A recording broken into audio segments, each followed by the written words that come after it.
नमस्कार दोस्तों, स्वागत है आपका चैनल पर। सबकी बड़ी खबर के साथ एक बार फिर के सामने मौजूद, जहां पर चलेंगे सबसे पहले और बड़ी अपडेट आपको बताएंगे दोस्तों। मोदी सर ने मामले में राहुल गांधी को आखिरी समन 4 जुलाई को रांची की कोर्ट में उपस्थित होने के लिए कहा गया है। बताएंगे क्या है पूरी अपडेट दोस्तों। इसी के साथ में बीजेपी के लीडर से ली गई थी पहलवानों के आंदोलन की परमिशन, कांग्रेस पार्टी का नहीं है कोई हाथ। बताएंगे आपको पहलवानों ने कर दिया एक ऐसा खुलासा जिसके बाद बीजेपी की सारी थ्योरियां धरी की धरी रह गई है दोस्तों। इसी के साथ में विपक्ष के सांसद की आलोचना करने के मामले को लेकर भारतीय जनता पार्टी की तुरंत गिरफ्तारी हो गई है दोस्तों। 15 दिनों के न्यायिक हिरासत में भेजा गया है, जिसके बाद बीजेपी और विपक्ष के बीच में एक बार फिर से संघर्ष शुरू हो चुका है दोस्तों। इसी के साथ में आदि पुरुष फिल्म को लेकर भूपेश बघेल ने दिया बड़ा बयान, बजरंग दल पर जोरदार निशाना साधा है दोस्तों। इसी के साथ में केंद्रीय मंत्री के काफिले पर हुआ है जोरदार हमला। बताएंगे कहां से ये बड़ी अपडेट सामने आ रही है दोस्तों। और ब्रजभूषण शरण सिंह की रैली में हुआ जोरदार बवाल, आपस में भिड़े बीजेपी के कार्यकर्ता, जमकर लाठी चार्ज हुआ है। बताएंगे आपको ब्रजभूषण शरण सिंह की गाड़ी पर भी हमला किया गया है दोस्तों। एक एक करके चलेंगे सभी बड़ी खबरों की तरफ, सारी बड़ी अपडेट आप तक पहुंचाएंगे। लेकिन उससे पहले अगर आप भी मणिपुर में जारी हिंसा को लेकर भारतीय जनता पार्टी सरकार की विफलता समझते हैं और बीजेपी सरकार को बर्खास्त करते हुए मणिपुर के अंदर राष्ट्रपति शासन लागू करने की मांग करते हैं तो इस वीडियो को लाइक करके, लाल बटन दबाकर, चैनल को सब्सक्राइब करके, बेल आइकन दबाकर कमेंट बॉक्स में जय हिंद जय भारत जरूर लिखिएगा दोस्तों। चलते हैं सबसे पहले और बड़ी अपडेट की तरफ, जहां पर राहुल गांधी के खिलाफ मोदी सरनेम टिप्पणी को लेकर रांची कोर्ट ने प्रदीप मोदी की याचिका पर सुनवाई करते हुए पहले अगस्त 2022 तक कार्रवाई करने पर रोक लगा दी थी। लेकिन उसके बाद फिर से सुनवाई हुई है और राहुल गांधी को एक बार फिर से समन जारी किया गया है दोस्तों, यानी आखिरी समन जारी किया गया है। 4 जुलाई को व्यक्तिगत रूप से पेश होने के लिए कहा गया है। दरअसल राहुल गांधी के खिलाफ मोदी सरनेम पर टिप्पणी को लेकर रांची कोर्ट में प्रदीप मोदी ने 23 अप्रैल 2019 को मुकदमा दर्ज कराया था। मामले में अगस्त 2022 तक राहुल गांधी पर कार्रवाई करने पर रोक लगा दी गई थी। इसके बाद मामले की सुनवाई के लिए राहुल गांधी की उपस्थिति को लेकर कोर्ट ने पहले समन जारी किए थे। राहुल गांधी के वकील ने फरवरी में उपस्थिति से छूट की अर्जी दाखिल की थी, जिसे अदालत ने 3 मई को खारिज कर दिया था। कोर्ट ने राहुल गांधी को व्यक्तिगत तौर पर उपस्थित रहने के लिए 4 जुलाई की तारीख दी है, यानी राहुल गांधी के लिए आखिरी समन की तारीख जारी की गई है दोस्तों। देखते हैं इस पर कांग्रेस पार्टी लीगल टीम की ओर से क्या रिस्पांस दिया जाता है। साथ साथ भारतीय कुश्ती संघ के निवर्तमान अध्यक्ष और भारतीय जनता पार्टी के सांसद ब्रजभूषण शरण सिंह के खिलाफ आंदोलन करने वाले पहलवानों में शामिल साक्षी मलिक और उनके पति सत्यव्रत कादियान ने एक वीडियो जारी किया है। इसके जरिए उन्होंने आंदोलन की पूरी सच्चाई बताते हुए दावा किया है कि इस आंदोलन से कांग्रेस पार्टी के नेता दीपेंद्र हुड्डा का कोई लेना देना नहीं है। हकीकत तो यह है कि भारतीय जनता पार्टी के नेताओं ने परमिशन ली थी आंदोलन करने के लिए। बीजेपी की नेता बबीता फोगाट और तीर्थ राणा ने परमिशन ली थी आंदोलन करने की। इसके बाद उन्होंने परमिशन की कॉपी भी वीडियो में दिखाई है। सत्यव्रत ने कहा कि 8 मई को होने वाली महिला महापंचायत का फैसला खाप पंचायत का था। इसके बाद कई सारे और बड़ी बातें कही गई है दोस्तों, लेकिन ये बात स्पष्ट कर दी गई है कि कांग्रेस पार्टी के नेता दीपेंद्र हुड्डा का इससे कोई लेना देना नहीं है। जैसा कि भारतीय जनता पार्टी का सांसद ब्रजभूषण शरण सिंह आरोप लगा रहा है कि कांग्रेस पार्टी के इशारे पर यह आंदोलन हो रहा है, जबकि पहलवानों ने दावा किया है कि भारतीय जनता पार्टी के नेता बबीता फोगाट के परमिशन लेने के बाद ही आंदोलन किया जा रहा है। साथ साथ दोस्तों कांग्रेस पार्टी 75 मंत्री और विधायकों के टिकट काट सकती है। राजस्थान विधानसभा चुनाव के मद्देनजर ये बड़ी अपडेट सामने आई है। अशोक गहलोत ने भी इस तरीके के संकेत दिए हैं। साथ साथ कांग्रेस पार्टी ने मन की बात को एक लपेटने वाली बात बताया है। कांग्रेस पार्टी की ओर से पतंग उड़ाने वाली चरखी दिखाई गई है, जिसमें मन की बात को लपेटा गया है। दरअसल भारतीय जनता पार्टी के 9 साल के शासन काल के दौरान किस तरीके के विकास कार्य हुए हैं और कैसा सरकार का शासन काल रहा है, इस पर कांग्रेस पार्टी की ओर से तंज कसते हुए ये तस्वीर जारी की गई है दोस्तों। साथ साथ भारतीय जनता पार्टी के नेता के खिलाफ जबरदस्त कार्रवाई हुई है। आपको बता दें कि तमिलनाडु बीजेपी के प्रदेश सचिव एसजी सूर्या को चेन्नई में शुक्रवार की रात साइबर क्राइम पुलिस ने गिरफ्तार कर लिया है। अब उन्हें स्थानीय कोर्ट ने 15 दिनों की न्यायिक हिरासत में भेज दिया है दोस्तों। पुलिस के मुताबिक सूर्या ने हाल ही में मदुरई के सांसद सु वेंकटेशन को लेकर ट्वीट किया था, जिसके बाद उन पर यह कार्रवाई की गई है। एएनआई के मुताबिक पुलिस अधिकारियों ने बताया कि तमिलनाडु बीजेपी के प्रदेश सचिव को मदुरई के साइबर क्राइम पुलिस ने हालिया ट्वीट को लेकर गिरफ्तार किया है, जो उन्होंने मदुरई के सांसद सु वेंकटेशन को लेकर किया था। उनकी गिरफ्तारी को बीजेपी ने निंदनीय बताया है। पुलिस ने कहा कि सूर्या को आईपीसी और सूचना प्रौद्योगिकी के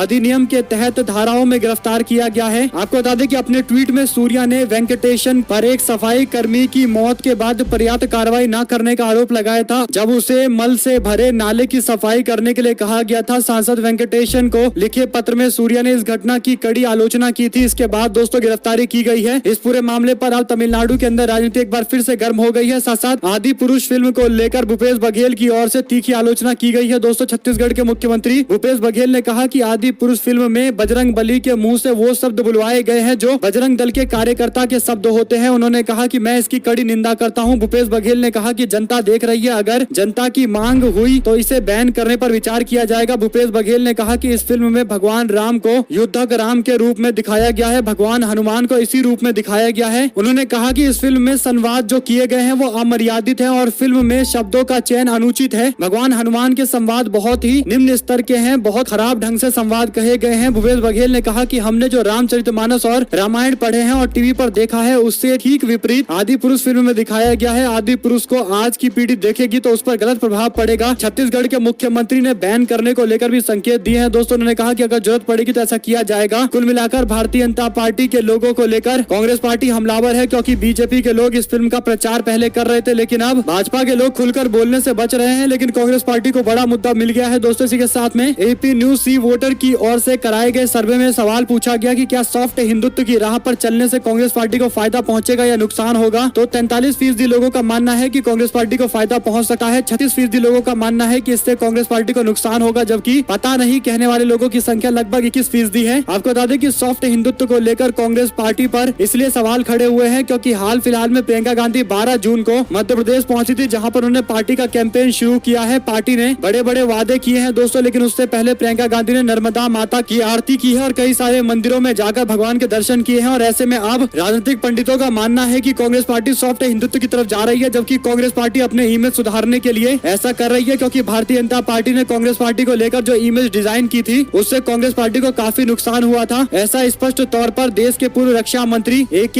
एंटनी की रिपोर्ट में सामने आया था कि कांग्रेस पार्टी को बीजेपी ने हिंदू विरोधी साबित कर दिया था, जिसके कारण पार्टी को नुकसान हुआ था। और यही बड़ा कारण है कि कांग्रेस पार्टी बीजेपी को कोई भी इस तरीके की अफवाह फैलाने का स्कोप नहीं देना चाहती है, जिससे पार्टी की छवि खराब हो। साथ साथ दोस्तों भारतीय जनता पार्टी के नेता और केंद्रीय मंत्री राजीव चंद्रशेखर की ओर से सोशल मीडिया पर एक पोस्ट किया गया। उन्होंने कहा कि ट्वीट और पोस्ट करने के कारण तमिलनाडु के अंदर हमारे एक कार्यकर्ता को गिरफ्तार किया गया। ये सच में नियमों का उल्लंघन है, ये गलत तरीका है एक आवाज को दबाने का। यूपीए के लोग IT एक्ट के सेक्शन 66A का गलत इस्तेमाल कर रहे हैं। इस तरीके की बड़ी बड़ी बातें राजीव चंद्रशेखर ने की है, जिस पर मोहम्मद जुबैर की ओर से एक दिन पहले बीजेपी सरकार की ओर से की गई कार्रवाई का जिक्र किया गया है। दोस्तों उन्होंने केंद्रीय मंत्री राजीव चंद्रशेखर को टैग करते हुए लिखा है कि एक दिन पहले ही महाराष्ट्र के अंदर एक व्यक्ति ने महाराष्ट्र के मुख्यमंत्री एकनाथ शिंदे से आदि पुरुष के एक कैरेक्टर को कंपेयर करते हुए सवाल खड़े किए थे, तो थाने की पुलिस ने उस व्यक्ति से उसका नंबर मांगा था और कार्रवाई की बात कही थी। महाराष्ट्र पुलिस ने लुकआउट नोटिस भी जारी किया उस व्यक्ति के खिलाफ जिसने मुख्यमंत्री शिंदे को लेकर एक पोस्ट किया था, जिसमें कुछ उसने लिखा भी नहीं था, केवल तस्वीर शेयर की थी। यानी दोस्तों राजीव चंद्रशेखर जो बड़ी बड़ी बातें कर रहे हैं और IT एक्ट 66A का गलत इस्तेमाल करने की बातें कर रहे हैं, लेकिन दूसरी ओर उनकी ही सरकार एक व्यक्ति के खिलाफ लुकआउट नोटिस केवल इसलिए जारी कर देती है कि उसने एक तस्वीर शेयर की थी मुख्यमंत्री और आदि पुरुष फिल्म के एक कैरेक्टर की, दोनों को सिमिलरिटी बताते हुए निशाना साधा था। इस तरीके के दोहरे रवैये को लेकर दोस्तों आप लोग की क्या कुछ राय है, लिख कर जरूर बताएगा। साथ साथ मोदी सरकार के 9 साल पूरा होने पर गोंडा में आयोजित भाजपा के सांसद ब्रजभूषण शरण सिंह के कार्यक्रम के दौरान जमकर बवाल हुआ है। सांसद के जाते ही 2 प्रधान के समर्थक आपस में भिड़ गए। मारपीट और पथराव का वीडियो सोशल मीडिया पर वायरल हो गया है। कई सारे वीडियो में दावा किया जा रहा है कि सांसद ब्रजभूषण शरण सिंह के काफिले पर भी हमला हुआ है। सोशल मीडिया पर वीडियो साफ तौर पर दिखाई दे रहा है दोस्तों, जिसमें जबरदस्त बवाल मचा हुआ है। 2 अलग अलग गुट के लोग एक दूसरे के खिलाफ मारामारी कर रहे हैं, एक दूसरे के खिलाफ पत्थरबाजी भी कर रहे हैं, कुर्सियां उठाकर फेंक रहे हैं। कुल मिलाकर दोस्तों ब्रजभूषण शरण सिंह के संसदीय क्षेत्र में भारतीय जनता पार्टी सेलिब्रेशन कर रही थी और सेलिब्रेशन हाथापाई में बदल चुका है। साथ साथ आज से 22 साल पहले मणिपुर में जब हिंसा हुई थी तब अटल बिहारी वाजपेयी प्रधानमंत्री थे। उस समय उन्होंने सभी पार्टियों की मांग पर 2 बार सर्वदलीय बैठक बुलाई। प्रधानमंत्री ने शांति की अपील की। इस बार मणिपुर जल रहा है, तब प्रधानमंत्री ने ना कोई शांति की अपील की है, ना ही प्रधानमंत्री खुद से मणिपुर गए हैं। 10 पार्टियों के नेताओं ने प्रधानमंत्री से मिलने का समय मांगा है, लेकिन प्रधानमंत्री खामोशी बरते हुए हैं। यानी दोस्तों एक पूरे राज्य के अंदर अशांति है, इसके बावजूद भारतीय जनता पार्टी सरकार शांति स्थापित करने में फेल रही है। कम से कम बीजेपी की राज्य सरकार को तत्काल प्रभाव से बर्खास्त किया जाना चाहिए। अगर लॉ एंड ऑर्डर पूरी तरीके से कोलैप्स हो गया है तो उसकी जिम्मेदारी राज्य सरकार की होती है, और अगर राज्य सरकार लोगों को सुरक्षा मुहैया नहीं करा पा रही है, लॉ एंड ऑर्डर को स्टैब्लिश नहीं कर पा रही है, तो उस सरकार का बने रहने का कोई मतलब नहीं है। और भारत के संविधान के अनुच्छेद 356 का इस्तेमाल करते हुए राष्ट्रपति शासन लागू होना चाहिए। बीजेपी सरकार को राज्य में बर्खास्त किया जाना चाहिए। इस तरीके की मांगे भी लगातार की जा रही है। क्या आप इस बात से इत्तेफाक रखते हैं या नहीं? जो भी आपकी राय है दोस्तों कमेंट बॉक्स में लिखकर जरूर बताएगा। साथ साथ कर्नाटका के अंदर कांग्रेस पार्टी अब 2024 के चुनाव में अच्छा परफॉर्म करने के लिए नई तैयारी में जुट गई है। आपको बता दें कि फॉर्मर CM बंगरप्पा के बेटे कुमार बंगरप्पा ने सिद्धरमैया से संपर्क साधा है। कर्नाटका के मुख्यमंत्री सिद्धरमैया कुमार बंगरप्पा से लगातार बातचीत कर रहे हैं। दरअसल दोस्तों शिवमोगा सीट सीट पर पार्टी अपनी स्थिति को मजबूत करने के लिए ये संपर्क साध रही है। आपको बता दें कि सीनियर नेता है कुमार बंगरप्पा, जिन्होंने 1994 में कांग्रेस पार्टी की टिकट पर पहली बार चुनाव जीता था। इसके बाद 1999, 2004 में कांग्रेस पार्टी की टिकट पर चुनाव जीत कर आए थे और बाद में उनको मिनिस्टर ऑफ माइनर इरिगेशन बनाया गया था SM कृष्णा के कैबिनेट में। इसके बाद कुमार बंगरप्पा ने कांग्रेस पार्टी छोड़कर भारतीय जनता पार्टी ज्वाइन कर ली। उनको बीजेपी में जाते ही 2 बार चुनाव में शिकस्त का सामना करना पड़ा। 2018 में कुमार बंगरप्पा चुनाव जीत कर आए। अब तक 4 बार MLA रह चुके हैं। उन्हें पार्टी में लाने की कोशिश में जुटी हुई है कांग्रेस पार्टी। साथ साथ दोस्तों, आम आदमी पार्टी के नेता संजय सिंह बोले, कहा बीजेपी ने भगवान राम, माता सीता और भगवान हनुमान का अपमान एक फिल्म बनवाकर किया है। इनको हिंदुओं से माफी मांगनी चाहिए। साथ साथ दोस्तों, तेलंगाना के अंदर कांग्रेस पार्टी लगातार अपना विस्तार करती जा रही है। BRS पार्टी के लिए एक और बुरी खबर सामने आई है। आपको बता दें कि BRS पार्टी के कम से कम 12 ऐसे नेता है जो अब कांग्रेस पार्टी ज्वाइन करने वाले हैं, जिसमें लिस्ट के अंदर संख्या लगातार बढ़ती जा रही है। खम्मम वो क्षेत्र है जहां पर अमूमन BRS पार्टी मजबूत रहती है और BRS पार्टी के नेता KCR की ओर से एक बड़ी रैली का आयोजन किया गया था, जिसमें अखिलेश यादव, अरविंद केजरीवाल और पंजाब के मुख्यमंत्री भी मौजूद थे। दोस्तों, खम्मम के अंदर हुई बड़ी सभा के माध्यम से BRS पार्टी अब अपने आप को राष्ट्रीय पार्टी होने का दावा कर रही थी, लेकिन अब कांग्रेस पार्टी ने इसी क्षेत्र के अंदर तगड़ा झटका देते हुए तय कर दिया है कि इस बार तेलंगाना का चुनाव BRS पार्टी के लिए आसान नहीं होने वाला। कांग्रेस पार्टी सबसे बड़ी चुनौती है। साथ साथ दोस्तों, चालाक पार्टी है बीजेपी, इसकी पहेलियां समझना आसान नहीं है। प्रमोद कृष्णम बोले, कहा तीसरी बार कुर्सी कब जाना इनका मकसद है। आचार्य प्रमोद कृष्णम ने कहा कि बीजेपी मुसलमानों को हिंदुस्तानी नहीं मानती, मुसलमानों को गाली देना बीजेपी का फैशन बन गया है। इसके बाद उन्होंने कई सारी और भी बातें कही है। वहीं पर दोस्तों, उत्तर प्रदेश के पूर्व मुख्यमंत्री अखिलेश यादव ने बताया NDA गठबंधन को हराने का फॉर्मूला। बोले, PDA गठबंधन से हराएंगे भाजपा को। इस बार 2024 के चुनाव में 80 हराओ, बीजेपी हटाओ का नारा हमने दिया है। 2024 में बीजेपी को हराने का ये सबसे बड़ा नारा है। मैं चाहता हूं कि दूसरे दल बड़े दिल के साथ समाजवादी पार्टी के साथ में आए और यकीन दिलाता हूं कि 80 की 80 सीटों पर बीजेपी को शिकस्त देंगे और हमारी जीत होगी। इसके बाद अखिलेश यादव ने कहा कि इस बार मुझे यकीन है कि PDA गठबंधन भारतीय जनता पार्टी के NDA गठबंधन को हराएगा। जब मीडिया वालों ने उनसे सवाल पूछा कि आखिर ये PDA गठबंधन क्या है, तो उन्होंने कहा कि PDA का मतलब है पिछड़ा, दलित और अल्पसंख्यक। यही मिलकर भारतीय जनता पार्टी को एक बार फिर शिकस्त देंगे, पूरे NDA गठबंधन को ही हराएंगे चुनाव में। आप लोग अखिलेश यादव की इस बात से इत्तेफाक रखते हैं तो कमेंट बॉक्स में अपनी राय जरूर लिखकर बताइएगा। दोस्तों, वहीं पर केंद्रीय सड़क परिवहन और राजमार्ग मंत्री नितिन गडकरी ने कांग्रेस पार्टी में शामिल होने के सवाल से जुड़ा एक किस्सा सुनाते हुए बयान दिया। उन्होंने कहा कि एक बार एक नेता ने उन्हें कांग्रेस पार्टी में शामिल होने की सलाह दी, जिसके जवाब में उन्होंने कहा था कि वह उस पार्टी में शामिल होने की बजाय कुएं में कूद जाएंगे। केंद्रीय मंत्री का दावा है कि कांग्रेस पार्टी के 60 साल के शासन में हुए कामों की तुलना में बीजेपी सरकार ने पिछले 9 सालों में देश के अंदर 2 गुना काम किया है। नितिन गडकरी ने मोदी सरकार के 9 साल के काम काज को लेकर बड़ी बातें कही है। कुल मिलाकर दोस्तों, नितिन गडकरी क्योंकि RSS से जुड़े हुए नेता है तो उनसे उम्मीद भी नहीं की जा सकती कि वो कांग्रेस पार्टी के साथ में आएंगे या फिर कांग्रेस पार्टी की तारीफ करेंगे। साथ साथ एक RTI में हैरान करने वाला खुलासा हुआ है। दोस्तों, गायब हो गए हैं 88,000 करोड़ रुपए के नए नोट। पूर्व IAS अधिकारी सूर्य प्रताप सिंह की ओर से कहा गया कि किसकी जेब में गए ये हजारों करोड़ रुपए। 88,000 करोड़ से ज्यादा के नोट प्रिंटिंग प्रेस में तो छपे, लेकिन RBI तक नहीं पहुँचे, रास्ते में ही गायब हो गए। देश में अच्छा मजाक चल रहा है, ऊपर से सरकार चुप है। इसमें कितनी तोपों की सलामी मिलनी चाहिए, ये सवाल पूर्व IAS अधिकारी सूर्य प्रताप सिंह ने खड़े किए हैं। दोस्तों, इन सवालों पर आपकी जो भी राय हो लिखकर जरूर बताएगा। साथ साथ पश्चिम बंगाल के पंचायत चुनाव को लेकर एक बार फिर से हिंसा की खबर आई है। वीडियो कार्यालय पर TMC और बीजेपी कार्यकर्ता एक दूसरे से भिड़ गए, हिंसक झड़प भी हुआ है। घटना साहेबगंज बीडीओ कार्यालय का है। घटना शनिवार 17 जून की है, जहां पर नामांकन पत्रों के जांच के दौरान TMC और बीजेपी कार्यकर्ता एक दूसरे के आमने सामने आ गए थे। सिविल सोसाइटी के 848 प्रमुख सदस्यों, जिसमें शिक्षाविद, वकील, पूर्व राजदूत, सामाजिक कार्यकर्ता, अन्य लोग शामिल हैं, उन्होंने एक साथ मिलकर यौन उत्पीड़न के मामले में आरोपी भारतीय जनता पार्टी के नेता के खिलाफ कार्रवाई की मांग की है। दोस्तों, उन्होंने खुला बयान जारी किया है, जिसमें कहा गया कि एक लोकतांत्रिक देश के नागरिक के रूप में हम मानते हैं कि सभी नागरिकों की आवाज समान है। हमारी मांग बस यही है कि किसी व्यक्ति की स्थिति की परवाह किए बिना देश के कानून को समान रूप से लागू होना चाहिए और सरकार द्वारा किसी को संरक्षण प्रदान न किया जाए या कानून से बचने में मदद न की जाए। दिल्ली पुलिस ने 15 जून को सिंह के खिलाफ आरोप पत्र दायर किया था, लेकिन साथ ही उसके खिलाफ दर्ज पॉस्को मामले को कैंसिलेशन रिपोर्ट के साथ दायर किया गया था, यानी पॉस्को के मामले को हटाने की मांग की गई थी। इसके बाद दोस्तों, देश के सिविल सोसाइटी के 800 से अधिक सदस्यों की ओर से ब्रजभूषण की गिरफ्तारी को लेकर संयुक्त बयान जारी किया गया है। मोदी सरकार से तत्काल कार्रवाई करने की मांग की गई है। साथ साथ दोस्तों, पश्चिम बंगाल सरकार और राज्य चुनाव आयोग ने पंचायत चुनाव के दौरान केंद्रीय बलों की तैनाती के कोलकाता हाईकोर्ट के आदेश के खिलाफ शनिवार को संयुक्त रूप से सुप्रीम कोर्ट का रुख किया है। आयोग ने सूत्रों के अनुसार वरिष्ठ अधिकारियों और सरकार के द्वारा शुक्रवार को कानून सलाहकारों के साथ बातचीत करने के बाद ये निर्णय लिया है। कोलकाता उच्च न्यायालय ने एसईओ को गुरुवार को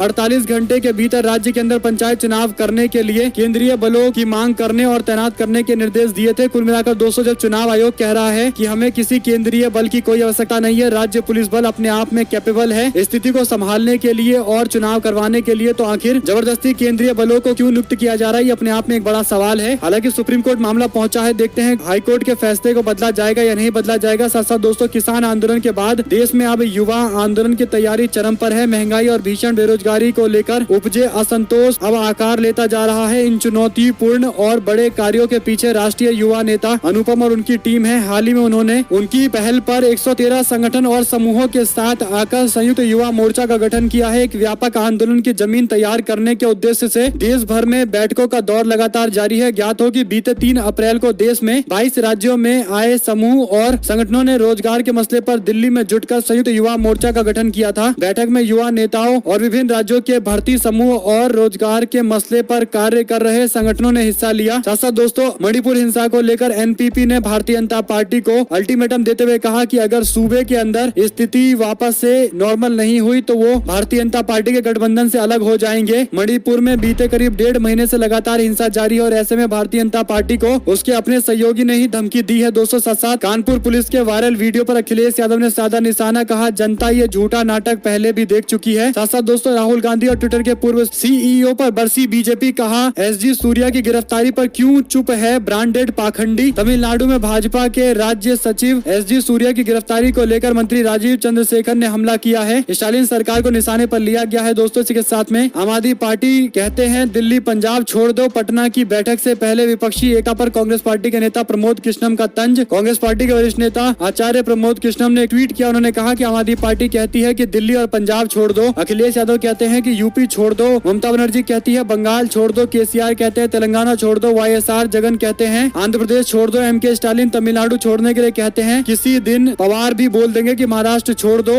और कांग्रेस पार्टी कहां चुनाव लड़ेगी, ये कांग्रेस पार्टी को सोचना पड़ेगा। उन्होंने आगे कहा कि ये एकता है या कांग्रेस मुक्त भारत का न्यूनतम रूप है, यानी कांग्रेस मुक्त भारत का क्या अभियान विपक्ष चला रहा है। उन्होंने ये सवाल खड़े किए हैं। दोस्तों, इसके साथ में आदि पुरुष के सड़क छाप और घटिया डायलॉग पर आग बबूला संजय सिंह, हिंदुओं से माफी मांगने के लिए बीजेपी को कहा गया है। साथ साथ दोस्तों, राजनीति में सब कुछ संभव है। सीएम योगी से मुलाकात और बीजेपी से गठबंधन पर बोले राजभर। सीएम योगी आदित्यनाथ से मुलाकात के बाद बीजेपी के साथ गठबंधन की चर्चाओं पर सुभाषपा के अध्यक्ष ओम प्रकाश राजभर ने चुप्पी तोड़ी। उन्होंने कहा कि मेरे दरवाजे सभी के लिए खुले हैं। साथ ही उन्होंने कहा कि हमारी ख्वाहिश है कि हमारी दिल्ली में मौजूदगी हो। ये ख्वाहिश जारी करते उन्होंने स्पष्ट कर दिया है कि 2024 का चुनाव वो बीजेपी के साथ में लड़ेंगे। हालांकि भारतीय जनता पार्टी कितनी सीटें चुनाव में लड़ने के लिए देगी, ये सबसे बड़ा सवाल है। दोस्तों, क्या आपको लगता है कि एक भी सीटें भारतीय जनता पार्टी सुभाषपा पार्टी को देगी या फिर अपने टिकट पर सुभाषपा पार्टी के उम्मीदवार को चुनाव लड़वाएगी? देखते हैं किस तरीके के एजेंडे पर बीजेपी आगे बढ़ती है। साथ साथ बॉलीवुड के एक्टर प्रभास और कृति सेनन की मेगा बजट फिल्म आदि पुरुष सिनेमा घरों में रिलीज हो चुकी है। उसके डायलॉग को लेकर विवाद खड़ा हो गया है। दोस्तों, संतों ने सेंसर बोर्ड को लेकर तंज कसा और कहा कि हिंदू धर्म की फिल्मों पर सेंसर बोर्ड की कैंची बगल में रख दी जाती है, जबकि अन्य धर्मों की फिल्मों को लेकर छेड़छाड़ किया जाए तो तत्काल दृश्यों को काट दिया जाता है। साथ दोस्तों, फतेहाबाद के अंदर डिप्टी सीएम दुष्यंत चौटाला को काले झंडे दिखाए गए। सरपंचों ने जमकर नारेबाजी की है। दुष्यंत चौटाला ने गाड़ी रोककर उनकी बातें सुनी है। सरपंच चंद्रमोहन पोटालिया ने अपनी मांगों को उनके समक्ष रखा है, जिसके बाद डिप्टी सीएम आगे रवाना हो गए। कुल मिलाकर बीजेपी की खट्टर सरकार के खिलाफ जनता में काफी ज्यादा रोष है। दोस्तों, यही बड़ा कारण है कि अब डिप्टी सीएम को भी विरोध का सामना करना पड़ रहा है। साथ साथ नीतीश कुमार के कानून मंत्री के खिलाफ गिरफ्तारी वारंट जारी हुआ है। अपहरण के मामले में आरजेडी विधायक कार्तिकेय सिंह को सरेंडर करने के आदेश जारी किए गए हैं। साथ साथ लालू नीतीश तय करे लोकसभा चुनाव में मेरी भूमिका, जेडीयू अध्यक्ष की छोटी दुकान वाले बयान पर बोले पप्पू यादव। साथ साथ सॉफ्ट हिंदुत्व और अल्पसंख्यक दोनों को साधने में जुटी Congress party. Uniform civil code पर बीच का रास्ता अपनाना चाहती है पार्टी। साथ साथ दोस्तों, केदारनाथ मंदिर में सोने की परतों की जगह पीतल की परतों को लगाने का आरोप आपराधिक के साथ साथ आस्था से खिलवाड़ का बेहद संवेदनशील मामला है। इस साजिश की उच्च स्तरीय जांच, झूठों की परत उतरनी चाहिए। अखिलेश यादव ने वीडियो शेयर करते हुए कार्रवाई की मांग की है। साथ साथ दोस्तों, जगन मोहन रेड्डी से मुलाकात करने के लिए पहुंचे अंबाती रायडू। राजनीति में आने की लेकर अटकलें तेज हो गई है। टीम इंडिया के पूर्व धाकड़ बल्लेबाज अंबाती रायडू राजनीति की पिच पर नई पारी की शुरुआत कर सकते हैं। जगन मोहन रेड्डी की पार्टी से चुनावी मैदान में उतारा जा सकता है। दरअसल बताया जा रहा है कि पूर्व भारतीय क्रिकेटर अंबाती रायडू अब राजनीति में किस्मत आजमाने जा रहे हैं। 2024 का लोकसभा चुनाव लड़वाया जा सकता है। गुंटूर जिले प्रदेश से आते हैं रायडू। अंबाती रायडू मूल रूप से आंध्र प्रदेश के गुंटूर जिले से आते हैं। ऐसे में अगर वह राजनीति में आते हैं तो अपने गृह राज्य से ही चुनावी मैदान में उतरेंगे। YSRCP के प्रमुख YS जगन मोहन रेड्डी से मुलाकात के बाद तैयारियां भी तेज हो गई है। दोस्तों, रायडू ने बड़ा बयान दिया है। उन्होंने कहा कि जगन मोहन रेड्डी से उन्होंने बातचीत की है। राजनीति में प्रवेश करने को लेकर उन्होंने मुझे प्रेरणा दी है कि एक युवा को अब राजनीति में आने की जरूरत है। साथ साथ दोस्तों, अडानी एक्विजिशन के मामले को लेकर एक और बड़ी अपडेट आई है। हिंडनबर्ग रिपोर्ट के बाद पहली बार अडानी ग्रुप ने ट्रेन सफर को लेकर एक बड़ी डील की है। ऐसे में अगर आप लोग को ये खबर अच्छी लगी हो दोस्तों तो इस वीडियो को लाइक करके लाल बटन दबाकर चैनल को सब्सक्राइब करके बेल आइकन दबाकर कमेंट बॉक्स में जय हिंद जय भारत जरूर लिखेगा। जुड़े दोस्तों का बहुत बहुत धन्यवाद। देख रहे थे आपका अपना चैनल जय हिंद जय भारत, वंदे मातरम।